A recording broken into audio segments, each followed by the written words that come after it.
Dan kita masih berada dalam bab yang mana beliau membicarakan tentang kepentingan ilmu.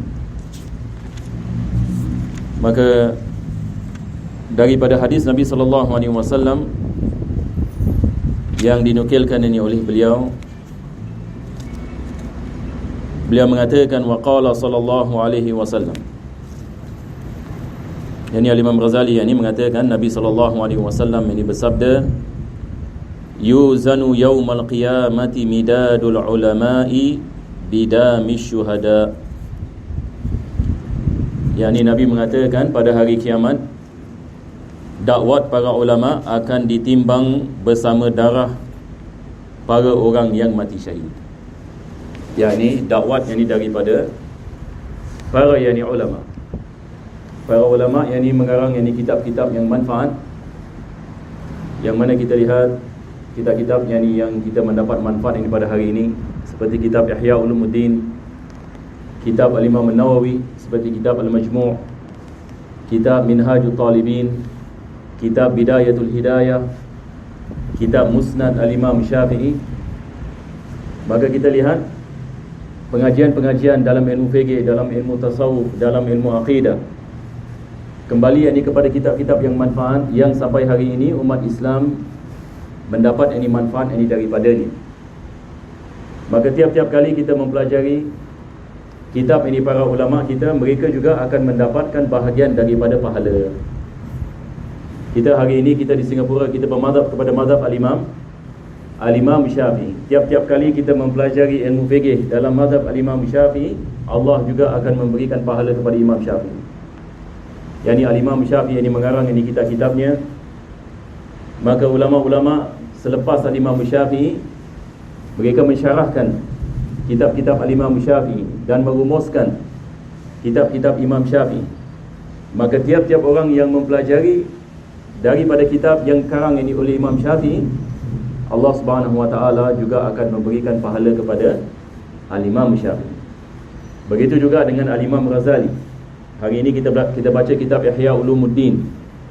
Beliau mengkarang ini kitab ini 1000 tahun yang lalu. Dan berapa ramai ini para ulama yang telah mendapatkan manfaat daripada kitab ini. Allah Subhanahu Wa Taala memberikan yakni pahala kepada Al-Imam Ghazali. Dan ini berdasarkan juga kepada hadis Nabi SAW, yang mana Nabi mengatakan idza mata ibnu Adam in qata'a amalu illa min thalath. Apabila anak Adam meninggal dunia, maka semua amalannya terputus melainkan 3 perkara. Yang pertama Nabi mengatakan adalah sadaqatun jariyah. Yani apabila satu orang melakukan sedekah, melakukan wakaf, maka apabila dia meninggal dunia, orang yang mendapatkan manfaat daripada sedekahnya dan wakafnya, pahalanya juga akan diberikan kepada si mati. Perkara yang kedua Nabi mengatakan al-ilmu alladhi yuntafa'u bih. Ilmu yang mana dimanfaatkan. Satu orang misalnya apabila dia masih hidup, dia menulis kitab-kitab yang manfaat, dia mengajar agama kepada orang yang lain, dia berdakwah di jalan Allah Subhanahu Wa Taala, dia menjadi sebab manusia kenal kepada Allah, dia menjadi sebab manusia kenal kepada hukum Allah, dia menjadi sebab manusia mendekatkan diri kepada Allah. Apabila dia meninggal, maka ilmu yang dia telah menyampaikan tetap mendapatkan manfaat daripada mereka-mereka yang masih hidup. Maka tiap-tiap orang yang mendapatkan manfaat daripada ilmunya, Allah juga akan memberikan pahala kepada si mati tadi. Dan akhir sekali Nabi mengatakan waladun salihun yad'ulah. Yani anak yang soleh yang mendoakan kedua ibu bapanya. Satu orang ini apabila Allah kurniakan anak yang soleh, maka setelah dia meninggal dunia, anaknya tiap-tiap kali mendoakan bagi ibu bapanya, Allah Subhanahu Wa Taala akan memberikan dan mengkabulkan dan memberikan daripada anugerahnya. Itu sebab ini disunatkan kita mendoakan bagi ibu bapa kita yang telah meninggal dunia. Disunatkan kita melakukan sedekah di atas nama mereka, melakukan wakaf di atas nama mereka, mendoakan mereka, membaca Al-Quran dengan niat memberikan pahala kepada mereka. Ini semua adalah daripada amalan-amalan yang dianjurkan oleh Nabi Muhammad SAW. Itu sebab hari ini alhamdulillah kita ada majlis-majlis ini seperti majlis tahlil, yang mana dalam majlis tahlil ini kita baca Al-Quran, kita mendoakan kepada si mati.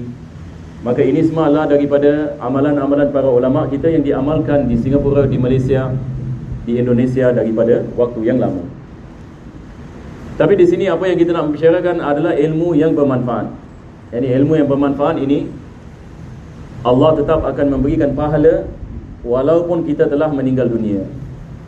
Jadi dalam hadis ini Nabi mengatakan tuzanu midadul ulama. Nabi mengatakan dakwat daripada para ulama. Yani zaman dahulu bila mereka tulis kitab, mereka menggunakan dakwat. Zaman sekarang pun kita gunakan dakwat tapi semua printing. Tapi zaman dahulu yakni mereka menggunakan kayu. Dan mereka celup ini kayu dia di dalam yakni dakwat dan mereka tulis. Zaman sekarang juga kita menggunakan dakwat tapi cara yang berbeza. Maka Nabi SAW mengatakan Allah memberikan kemuliaan kepada dakwat mereka. Sebab dakwat itu menjadi sebab manusia mendapatkan manfaat daripada ilmu mereka. Maka dakwat itu akan ditimbangkan pada hari kiamat dengan darah yang para syuhada. Siapa yang para syuhada? Para syuhada adalah mereka yang mati syahid dalam medan pertempuran di jalan Allah Subhanahu Wa Taala yang ikhlas. Seperti kita lihat ini sahabat-sahabat Nabi seperti Hamzah bin Abdul Muttalib, sahabat-sahabat Nabi SAW yang mati syahid di dalam Badar, Ashabul Badar, mati syahid di dalam peperangan Uhud.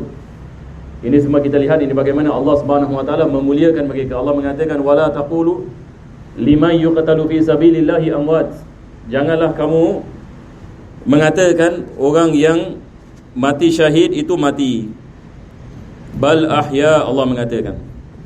Bahkan orang yang mati syahid ini dia hidup di sisi Allah Subhanahu Wa Taala. Yani Allah mengatakan janganlah kamu mengatakan orang yang mati syahid di jalan Allah dia mati tapi dia hidup.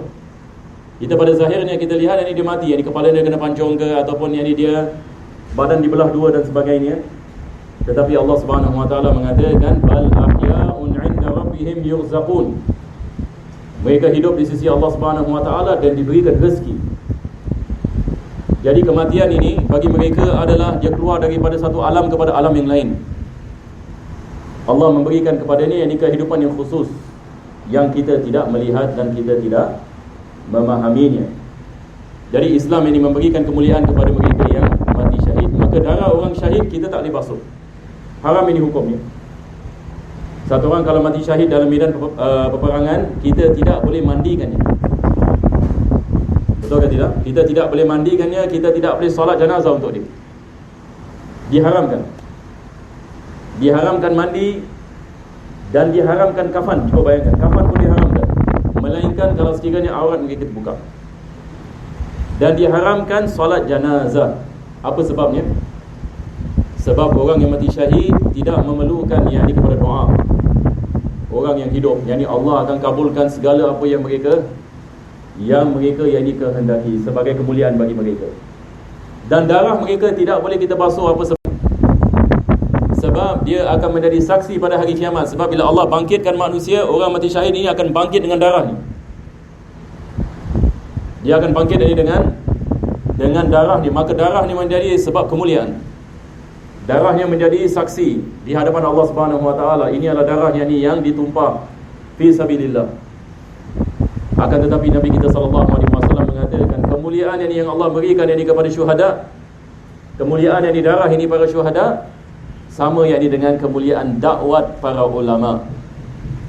Yakni menerangkan yakni kepada kita akan yakni kelebihan yakni ilmu yang manfaat. Jadi kita hari ini pun kita nak kena fikirkan, nanti kita mati apa kita nak tinggalkan. Kita hari ini kita baca hadis Nabi SAW, kita baca tentang kisah para ulama, Imam Ghazali dan Imam Syafi'i, imam-imam yang besar yang menjadi sebab yakni kita mendapatkan hidayah dan mendapatkan ilmu dan sebagainya sampai hari ini. Tapi kita juga nak kena fikirkan, saya nanti bila meninggal dunia besok misalnya, apakah yang kita akan tinggalkan agar bila kita dah mati nanti masih dapat pahala. Walaupun kita sudah meninggal dunia, tapi tiap-tiap hari malaikat datang berikan pahala. Tiap-tiap hari malaikat ini memberikan pahala. Ada satu cerita yang ini dan ini cerita yang benar ya. Ini mungkin saya cerita dan kita berhenti ya. Saya pun tak nak ambil masa yang lama. Ada seorang bapa meninggal dunia. Bapa meninggal dunia. Anak dia anak yang soleh. Anaknya anak yang soleh. Jadi apabila bapa dia meninggal dunia, kawan dia mimpi, lihat dari dalam mimpi dia, bapa dia dalam keadaan Masya Allah, dalam keadaan baik, seperti yang ini berada yang ini di istana, dalam keadaan yang sangat yang ini bahagia. Tetapi selepas ini beberapa tahun, dia mimpi orang sama dalam keadaan yang ini kesedihan. Jadi ditanyakan kepadanya, kenapa engkau dalam keadaan kesedihan selepas ini kegembiraan? Dia mengatakan, dahulu apabila aku meninggal, anak aku tiap-tiap hari baca Al-Quran, hadiahkan pahala kepada aku. Tiap-tiap hari dia mendoakan aku. Maka aku meninggal dunia, Allah yang memberikan kemuliaan dengan barakah anak yang soleh.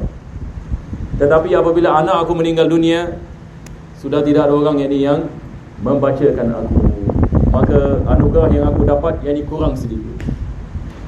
Jadi ini adalah daripada berkat yang apabila kita mengatakan seorang meninggal